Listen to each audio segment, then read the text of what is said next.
Mañana nos vemos. Mañana es el cierre definitivo, aquí nos vemos. Muchas gracias. Muchas gracias, doctor López-Gatell. Con mucho gusto vamos a iniciar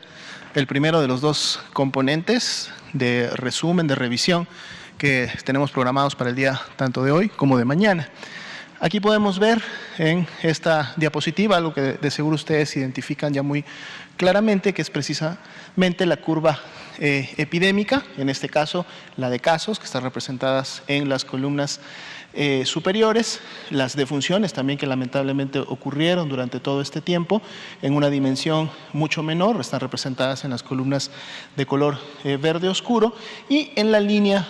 también de un color verde oscuro el porcentaje de positividad, a través del cual podemos ver cómo este fue en su momento fluctuando durante todo este tiempo. Hay tres elementos informativos y puntos de corte que son importantes, que representan también las tres fases que en su momento se realizaron en consecuencia de los tres escenarios que se definieron, sucederían en un momento determinado en el país. Ahorita vamos a hablar un poco más de ellos, pero básicamente fue la fase 1 de importación, la fase 2 de dispersión comunitaria y la fase 3, que era ya en sí la fase epidémica y en la que nos hemos mantenido desde que esta inició el año pasado, todavía hasta el día de hoy. Si vemos la siguiente diapositiva, vamos a integrar también otros elementos importantes que deben siempre que resaltan y que por lo tanto nos ayudan a entender un poco el comportamiento de la curva. Vean ustedes, ahí están representadas las tres fases. Decía, ahorita vamos a hablar un poco más de ellas, pero ocurrieron obviamente al principio. Y desde que entramos en la fase 3, que es precisamente la que vemos en la parte superior, que es la fase epidémica, nos hemos mantenido aún en la misma. Tenemos representadas también los dos ACMEs o los dos picos que tuvimos en México claramente representados, uno a fines de julio del 2020, que está representado con el 1A, y el segundo en la última semana del año pasado, inicios de este año, que está representado como 2A. Y obviamente, como tenemos también dos ACMEs o dos picos, tenemos dos zonas o dos áreas en donde sucedió la menor transmisión o la magnitud epidémica. La primera fue el año pasado, en el mes de septiembre, está representada por el 1D, y la segunda, que está representada por el 2D, pues prácticamente es la que estamos viviendo en estas semanas, en lo más reciente de la epidemia. Lo que vamos a revisar para este componente es un poco los eventos iniciales o que sucedieron inclusive antes de que se diera el primer caso confirmado en México, y por eso entonces vamos a hablar sobre lo que en su momento fue la preparación que inició desde el monitoreo y el alertamiento y cómo se fue dando paulatinamente la respuesta. Lo que vamos a hacer entonces para efectos del gráfico, vamos a recorrer el gráfico prácticamente hasta donde se encuentra el 1A y el 1D para enfocarnos un poco en esa temporalidad. Si vemos la siguiente diapositiva, es precisamente lo que vemos representado, ¿no? Ahora tenemos el 1D aquí, el 1A que representa la primera ola o nuestro primer pico, y la escalada que tuvimos para esa primera ola desde que inició la transmisión. ¿Cuáles fueron de los principales elementos que en su momento nos ayudaron a identificar? Primero, que teníamos un riesgo internacional que tarde que temprano de seguro llegaría al país y sobre el cual teníamos que trabajar. Y esto se refiere precisamente al monitoreo y alertamiento que ya desde años previos llevábamos a cabo en la Unidad de Inteligencia para Emergencias en Salud, la UIES. La UIES realiza este monitoreo y este alertamiento 24 horas, 7 días a la semana, 365 días al año, y es necesario que la actividad se lleve a cabo de esta manera porque es la única forma de ser lo más oportunos, como decía, para identificar ya sea un riesgo potencial o en su momento ya un evento que está dañando ya sea la salud individual o la salud sobre todo colectiva. Es así como a través del monitoreo y el alertamiento, que como decíamos era continuo, si vemos la siguiente diapositiva, el 1 de enero tuvimos en el informe diario del monitoreo de medios, es uno de los informes que produce y distribuye la UIES, parte de ese monitoreo de la guardia que se realizó el 31 de diciembre del 2019, tuvimos este informe diario el 1 de enero, en donde, entre varios de los datos que ellos identificaban, estaba precisamente el reporte internacional de que en ese momento se habían identificado 27 casos de neumonía en Wuhan, China, ¿sí? Y que estos estaban asociados entre sí y que en ese momento no se conocía todavía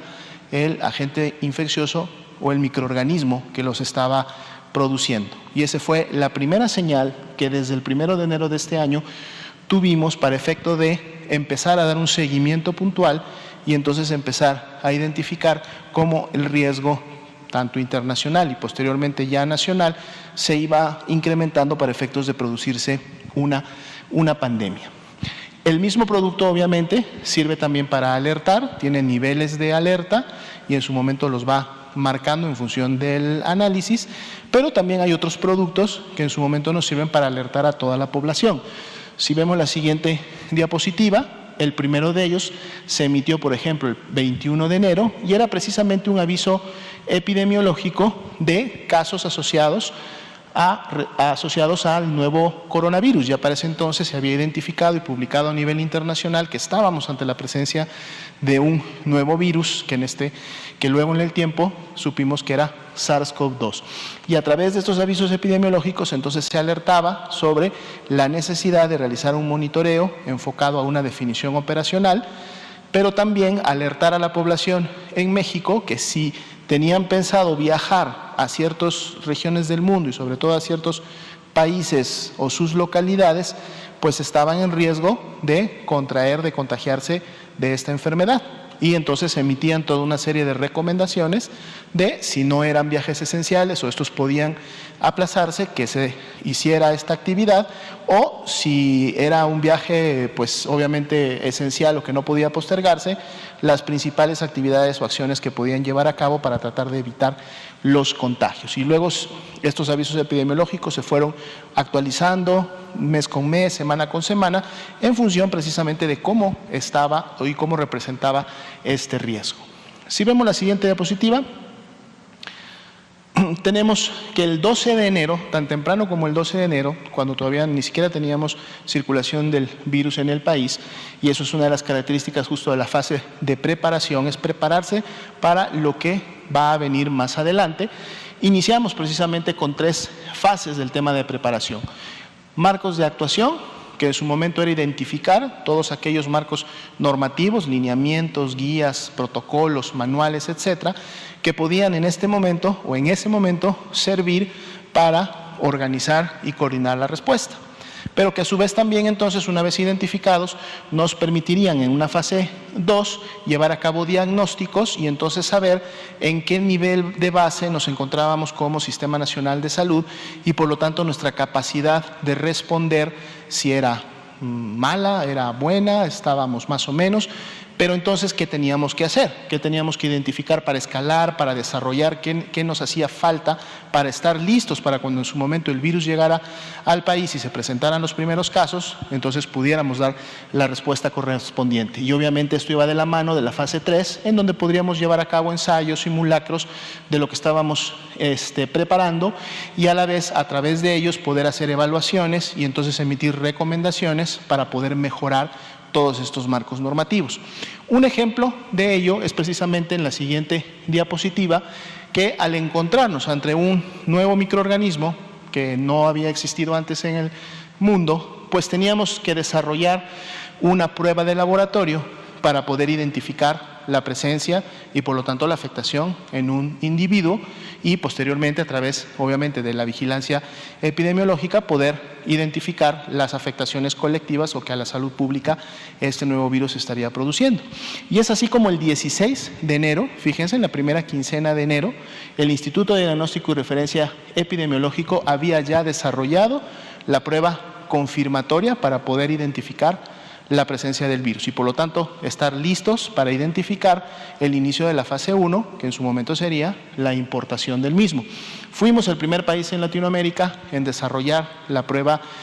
confirmatoria. Sin embargo, desarrollar y tener la prueba confirmatoria no era suficiente, porque el INDRE no podía absorber la carga de casos y muestras que en su momento se necesitaba para poder identificar oportunamente el virus.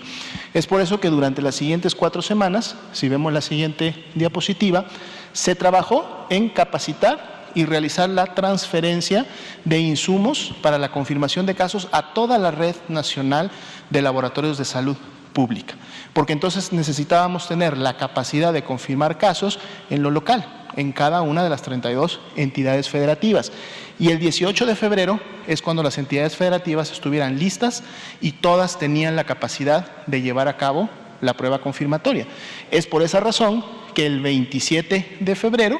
prácticamente una semana, 2 días después, se realiza la identificación y confirmación de los primeros casos importados en México, lo cual a su vez da inicio a el escenario 1 y a la fase 1 de la respuesta. Esto fue posible precisamente porque los laboratorios tenían ya la capacidad. Esos primeros casos fueron identificados en Sinaloa, lo confirmó el Laboratorio Estatal de Salud Pública de Sinaloa, lo hizo también el del Estado de México y lo hizo el Laboratorio Metropolitano de la Ciudad de México, que fue donde se identificaron los primeros casos importados de COVID-19 en México. El INDRE obviamente ratificó los resultados, emitió en su momento las evaluaciones y posteriormente la red estuvo en condiciones de continuar con la actividad. Si vemos la siguiente diapositiva, también destacamos que estas mismas capacidades permitieron al INDRE y al país, en este caso a México, el 12 de febrero llevar a cabo un taller de capacitación a 8 países en Centroamérica: Costa Rica, Cuba, República Dominicana, El Salvador, Nicaragua, Belice, Honduras y Guatemala, para efectos de, habiendo desarrollado la técnica confirmatoria, y como hasta hoy en día lo hace México en solidaridad con otros países, transferir también esta tecnología, así como la estábamos transfiriendo a la Red Nacional de Laboratorios de Salud Pública, que estos países pudieran hacer uso de esta misma y entonces pudieran desarrollar también su capacidad diagnóstica en sus países. Si vemos la siguiente diapositiva, el 22 de enero iniciamos con las conferencias de prensa. La primera de ellas fue en la sede de la Secretaría de Salud, allá en Lieja. Y vean, el día de hoy estamos llevando a cabo la conferencia número 449 y bueno, pues estimamos que el día de mañana sea la última conferencia diaria,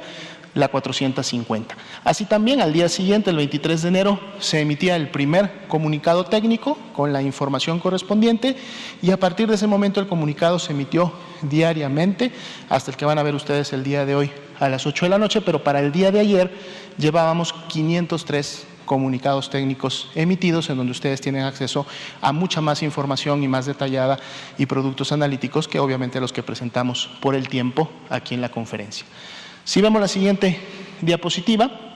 el 30 de enero, vean ustedes que todavía no había casos, estamos un mes antes de que iniciaran los casos y la transmisión en el país, se convocó ya a que sesionara el Comité Nacional para la Seguridad en Salud, que es un órgano colegiado de coordinación multinivel, donde participan no solamente dependencias estratégicas de la Secretaría de Salud, sino también de otras dependencias federales que son necesarias y que en ese momento se visualizaban como necesarias para poder contribuir a una muy buena respuesta. Y aquí es donde da inicio esta coordinación intersectorial que en su momento y a lo largo de las siguientes semanas permitió al país poder responder de una manera rápida y adecuada. Si vemos la siguiente diapositiva, este mismo 30 de enero, en esta reunión del Comité Nacional de Seguridad en Salud, se les presentó a todos los participantes de este comité, el cual preside el señor secretario de Salud, los 3 escenarios y por lo tanto las 3 fases de respuestas que se tendrían que dar en un momento determinado. La primera de ellas sería la importación y ocurriría obviamente cuando se confirmara el primer caso de COVID-19 en México, lo cual representaría la introducción del virus al país. En este momento se tendrían obviamente casos importados, muy probablemente brotes familiares, que serían la familia de estos casos importados, y en un momento determinado la principal medida de acción sería la contención. Y esto sucedió, como vimos, el 27 de febrero, cuando se dieron a conocer los primeros casos. Pero entonces luego vendría un pequeño escalamiento hasta llegar a la fase 2, en donde ya en la fase 2 tendríamos ya no solo transmisión y brotes familiares, sino ya transmisión comunitaria. El virus empezaría a dispersarse en las diferentes colonias o en la interacción de personas en sus trabajos, en sus áreas educativas, etc. Aquí las principales acciones fueron de contención, mitigación, y esto dio inicio el 24 de marzo, y ahí lo vemos representado con el F2. Y la fase 3, en donde ya sería la fase epidémica, es decir, una transmisión ya de tipo regional y una dispersión nacional, en donde ya tendríamos el virus pues prácticamente en todas las entidades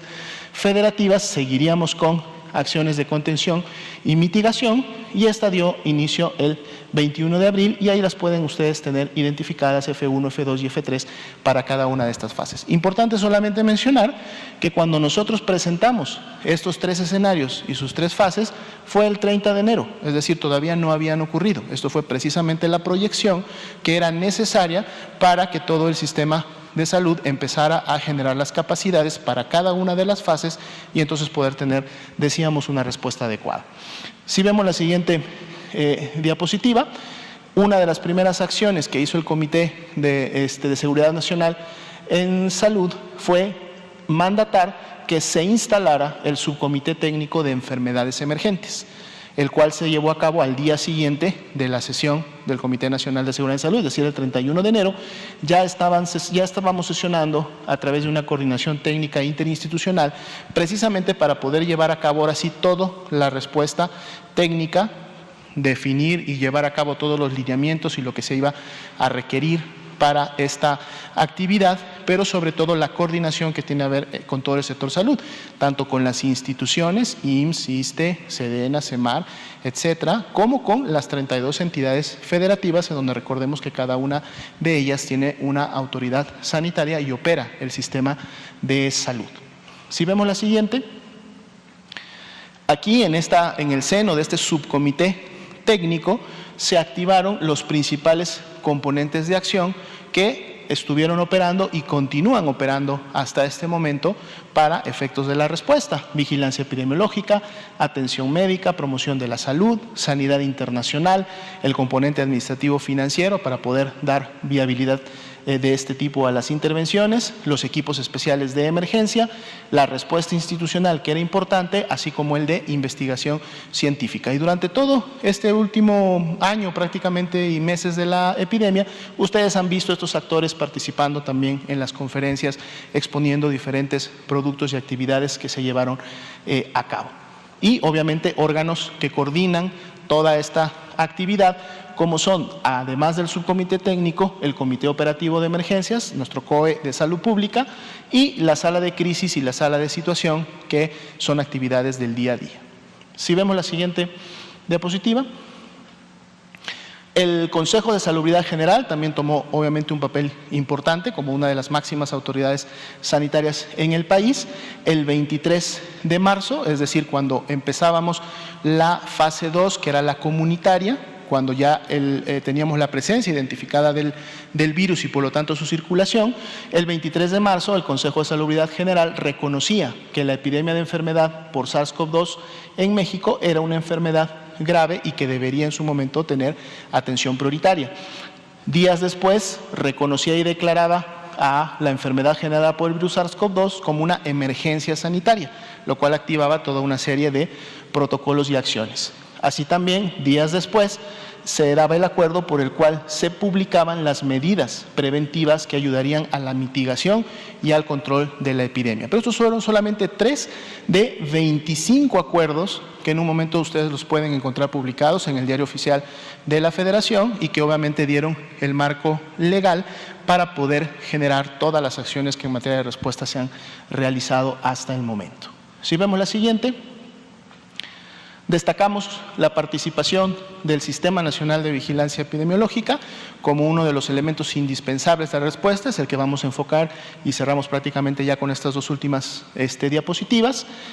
Otros componentes de acción que vieron en las diapositivas previas, uno los presentará el doctor Cortés en un momento más y otros se presentarán el día de mañana. Pero precisamente fue el SINAVE el que tuvo a su cargo, obviamente, poder evidenciar la presencia del virus, poder identificar la afectación que el mismo estaba teniendo en la población, poder identificar los determinantes que estaban asociadas a esta transmisión y por lo tanto generar información y productos analíticos necesarios para la toma de decisiones en los diferentes campos de la intervención. El SINAVE, el Sistema Nacional para Efectos de COVID-19, implementó al menos 5 componentes dentro de su modelo de vigilancia.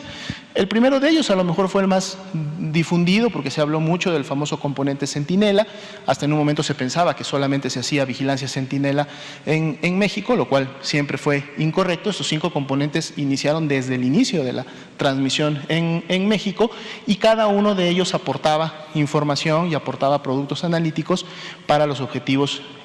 comentados. Y todos ellos operaban en los diferentes niveles del Sistema Nacional de Salud y de manera coordinada en prácticamente más de las 25,000 unidades de salud. Obviamente el SINAVE también integra la Red Nacional de Laboratorios de Salud Pública, 31 laboratorios estatales, un laboratorio metropolitano en la Ciudad de México y 6 laboratorios de apoyo a la vigilancia epidemiológica que están estratégicamente colocados en hospitales de alta especialidad, y es a través de ellos que precisamente podemos conocer día con día qué es lo que está sucediendo y cómo se está comportando la epidemia en México. Y finalmente, la siguiente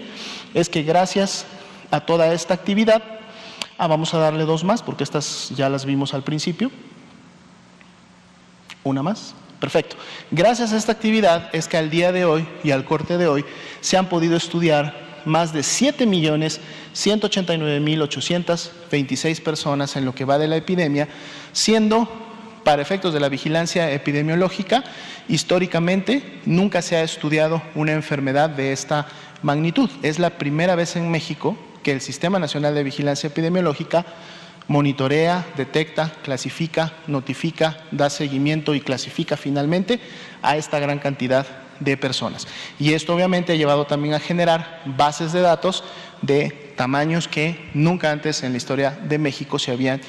generado para efectos de la vigilancia epidemiológica, pero que además también se resalta, es la primera vez que esta información se pone a disposición de todas las personas a través de los datos abiertos y obviamente pueden ser consultados por todos ellos. Este sería el primer componente y obviamente damos ahora el tiempo al doctor Cortés.